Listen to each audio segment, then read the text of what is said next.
Good evening, Martin from the Philippines. We're here in Real Talk Lifeline. So coming at you with this live, trying to do some best lessons tonight. Just wanted to share with you.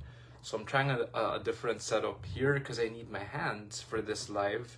So people watching the live or the replay, feel free again to share in the comments down below your personal experience, your life relating to the topic. So what's the topic actually in like 3 words just to keep it simple? Energy, integration, and presence. So these were the best lessons I got from yesterday. So we had this road trip. I would call it my support group. So I was with Royce, my buddy.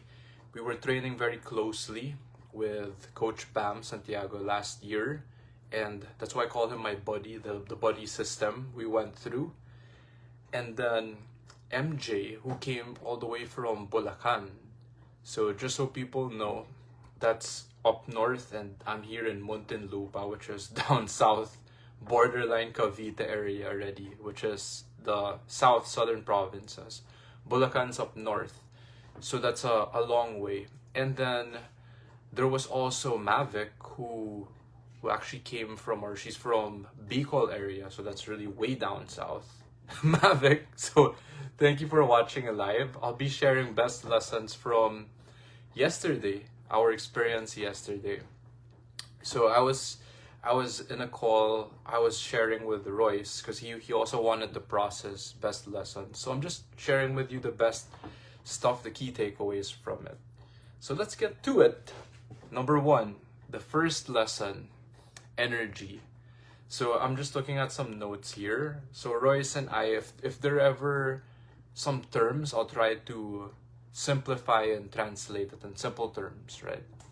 So the first lesson was on energy. So what is this? What were the hits that we were realizing as facilitators, or maybe, Mavic. So I see your comment. Hello, sure.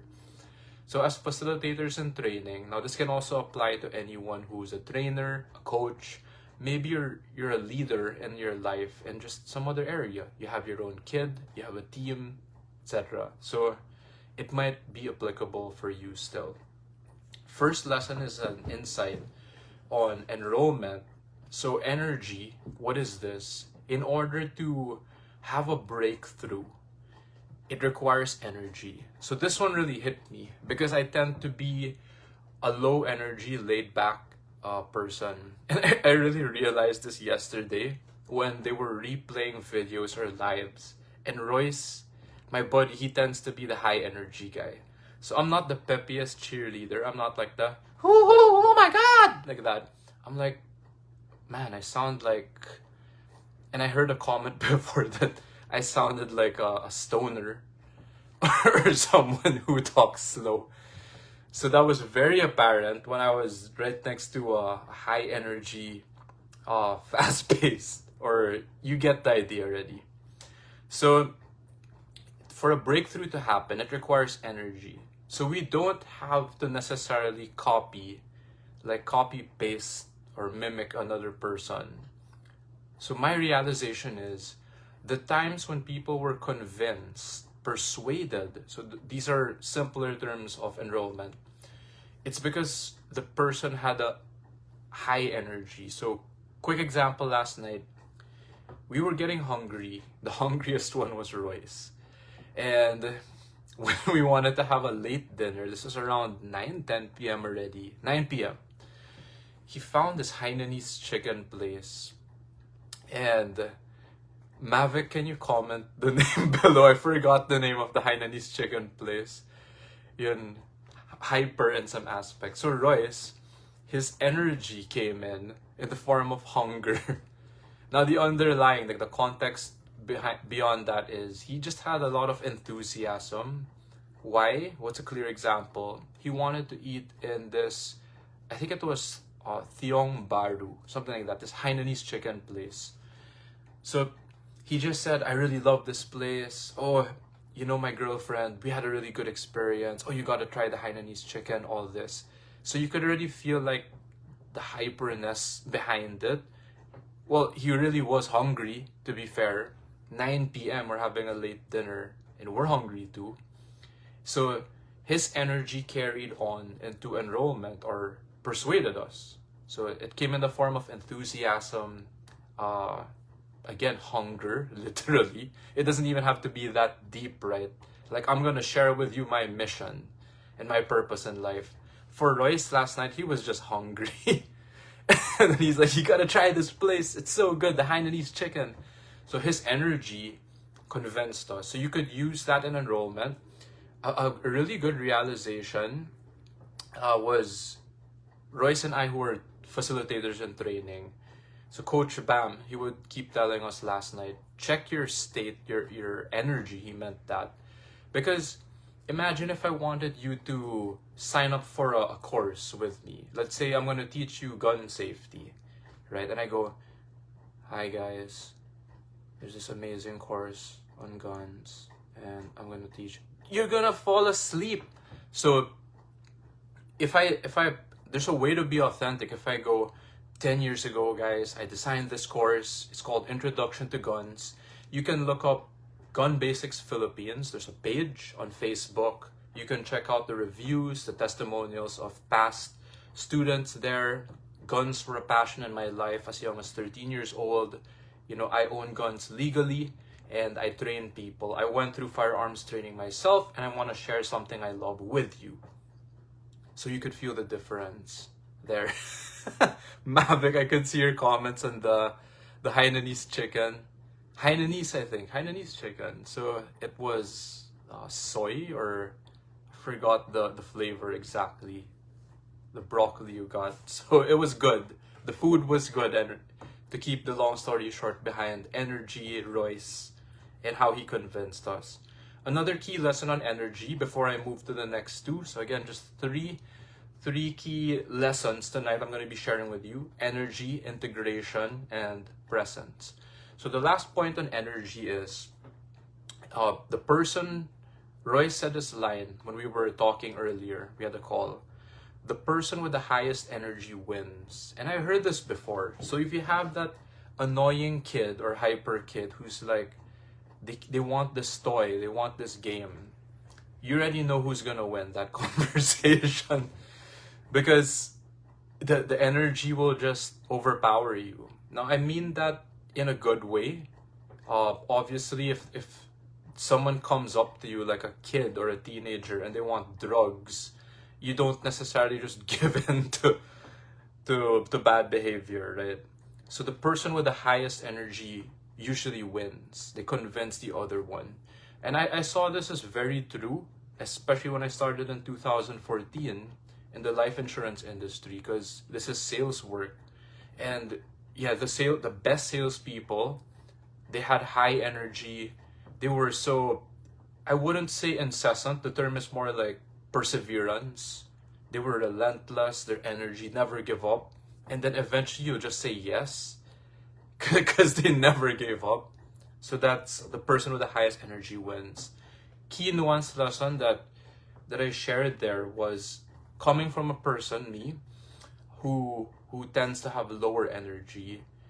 There's also responsibility or balance there, because I've personally experienced this. Imagine the person in the room with the lowest energy. Don't alienate them. So if you're blessed with high energy, that's your gift, right? Maybe that's your talent. It's very easy to ignore people with lower energy, to just go like, huh, whatever. So imagine you were born and you were jacked. You had like a big, strong body. Every skinny guy or girl you met, you just ignore them, right? Because life was just easy, right? You were strong by default. So if you are a person with high energy, the balance of responsibility there is uplift those with lower energy. So one of the most painful experiences I had, I shared this with Royce, was I was next to a high energy person and I was the low energy person. Long story short, I had to raise my energy so high, and then later on I had to take care of that person. So I got sick. Like I overextended myself. This was in Cebu, and I had like borderline COVID symptoms. And then Royce, my buddy, was there with me who witnessed this. And then it was just a miracle to get through that, go through the airport. And then I just went through a process of taking care of my own health and being responsible. So all I'm saying there, the lesson was, if you are a person with high energy, also accommodate those with lower energy, uplift them, don't alienate them. So that's something that really hit me. Next lesson, integration. So this one was probably one of the most important or deeper lessons from yesterday's road trip with the support group. So those watching the live, I appreciate your support. So this one, integration, is learning how to access other sides of ourself at will. So what does this mean? For example, anger. Many people don't want to show this side in public because they get ashamed to... Thank you, Mavic. I see your comment again. Yeah, I get you. I just want to add this real quick because Mavic, I know you tend to be a little more of soft-spoken, which I could relate to. So if other personalities overpower us, I don't like that. I don't like it when the person who has a hard time speaking up is not supported. And then they're just like, shut up, stay there in the corner. And you're having a hard time speaking up, right? So I hate that, actually. And again, nothing but love for everyone. It's relating to this lesson now on integration. So I'll share more about that. So I love that comment. So learning how to access other sides of ourself at will, that's integration. This doesn't just include our happy, joyful sides, the bright sides. It can also include anger, our dark side. So it's the key thing I learned here is for integration to happen, you have to allow the person to experience it. How do you do that? In a safe or a controlled environment. So for example, last night, one funny example, and there are positive expressions of integration. So one example was having fun, letting loose, letting go. How did we do that? We were singing karaoke songs in a public place. So I was having coffee, again, no alcohol involved, like just all natural, eating cake or, a Revel bar there. So all we did was we started singing in public karaoke songs. So again, there are people who could judge you. You could look like a fool, right? Going all out. What if they hear me? What if my voice is too loud? So it was overcoming all of that, fully expressing ourselves, and extra challenge, it was in public. That's a form of integration. Why? I learned this from my Train the Trainer course back in 2019 with Blair Singer, the master, the head trainer who trains all the other trainers. So in Train the Trainer, there's one part there where they explain that public speaking is actually the number one fear, even above death. And people think that's a joke. You could look it up. Imagine the public humiliation. That fear is like a slower, more painful death. Being ostracized, not accepted by society, kicked out of the tribe, and then you face a slow death, right? So it's real, in other words, psychologically, and if you look it up. So integration is allowing that person to experience that. Now, what if it wasn't safe or controlled? What if they weren't with a member in that country club who could protect them? What if they weren't with a person, a mentor or a guide who could allow you to experience, let's say, learning how to use a gun, where you could easily hurt yourself or even kill yourself? So, and that the guide is teaching safety in the first place. So integration is the allowing of that person to experience anger. Royce made a good point too. There's one side here called being assertive. That assertive side, which is learning how to stand up for yourself. So that brought me back, flashback to my Enlightened Warrior training camp, uh, which was October 2019. And they didn't explicitly say it, but it was teaching us how to stand up for ourselves, personal boundaries.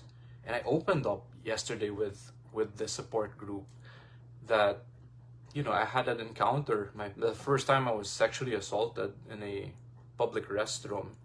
I didn't know that. Like, that happened in 2017. And I only learned the lessons later on in 2019. So integration, these are examples. So what's the last lesson on integration that I learned from yesterday's road trip? It's also putting ourselves in the arena. So all the introverts in the house, raise your hand. So when I met up with Royce, MJ, Mavic, that alone is already out of my comfort zone. So you're putting yourself in the real world with other people. So side lesson I learned there was coexistence. So what does that mean? Not everyone's values will align or be the same as yours. So for example, let's say when I have a conversation with someone, I really want to focus, be present 100% there. Like now, I'm here with you guys.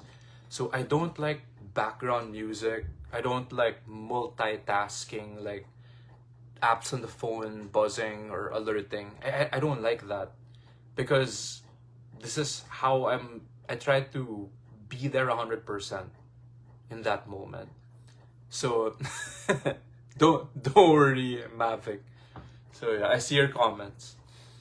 So what did I learn there? Side lesson for me was coexistence. So other people's ways might be different from mine.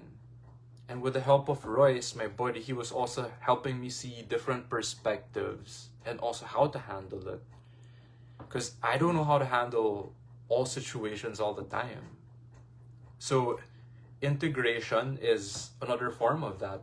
The fact that you put yourself out there live, like this right now, or go out in the real world, step out of the house wherever you're staying, walk down the street, interact with other people. In the work, right? That is the arena. So that's another realization from yesterday. Last lesson, I call this presence. So it's moving forward from then. So quick hits, one here is don't attach your identity to one mentor, meaning this one is a lesson for me as well. Your life is going to be unique or authentic to you. So let's say you're learning from me or from a mentor.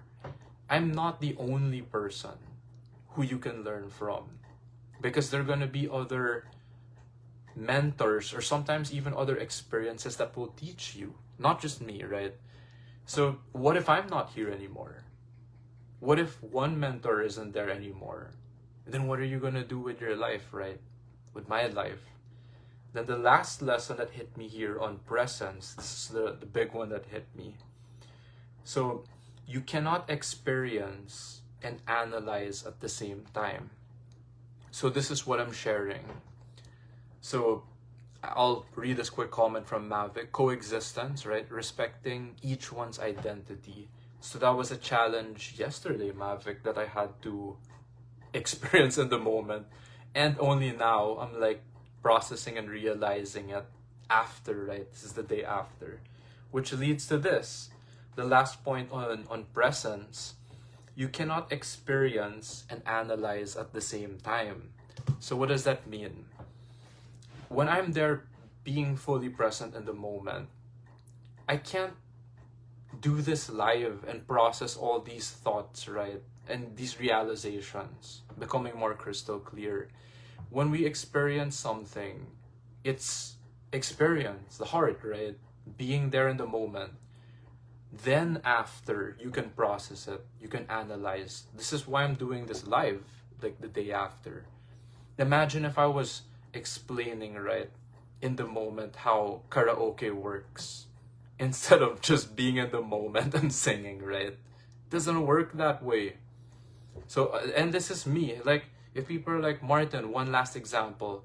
What do you mean when you say, you cannot experience and analyze at the same time. For example, you're having sex in the moment, and then you're gonna analyze and think and explain what's going on in the moment. That's the fastest way to not make it happen, to not experience life, right? So whatever you want to call it, like being stuck in your head, analysis paralysis, all these terms, that was a very clear lesson I realized yesterday. So you cannot experience and analyze at the same time.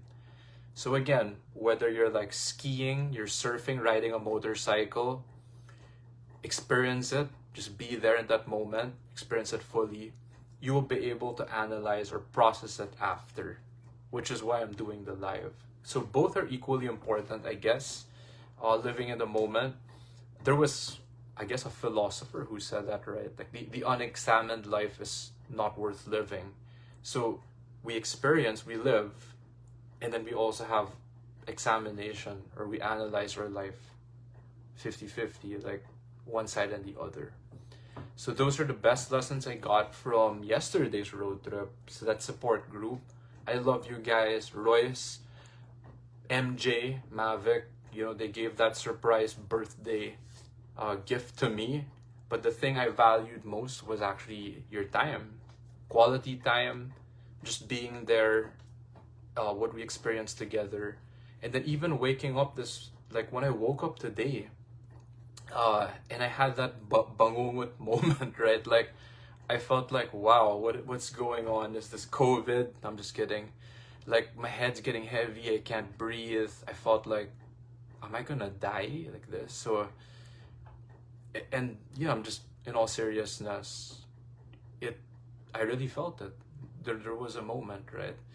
So I really appreciate those moments we had yesterday. So again, I'm responsible for my own life, taking care of my health. I'm okay right now.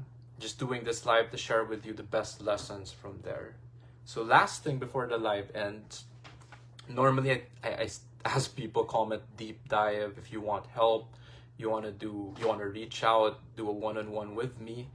Right now, what I'll just end this live with is, Real Talk Lifeline also has a YouTube channel. And right now, last I checked, we only had 26 subscribers. So my next milestone goal is to hit 100 subscribers, if you guys are willing to support it. So that's Real Talk Lifeline on the YouTube channel. youtube.com/@Real Talk Lifeline. So I'll read this last comment of Mavic. It might make yourself set up. So, presence, experience, and not overanalyze. Thanks. Yeah, so that was it. So the best lessons I got again were, just to recap, energy, integration, and then presence. So thank you. I love you. And I will see you next time. So subscribe to the YouTube channel if you haven't yet, so we can hit 100 subscribers. Thank you guys.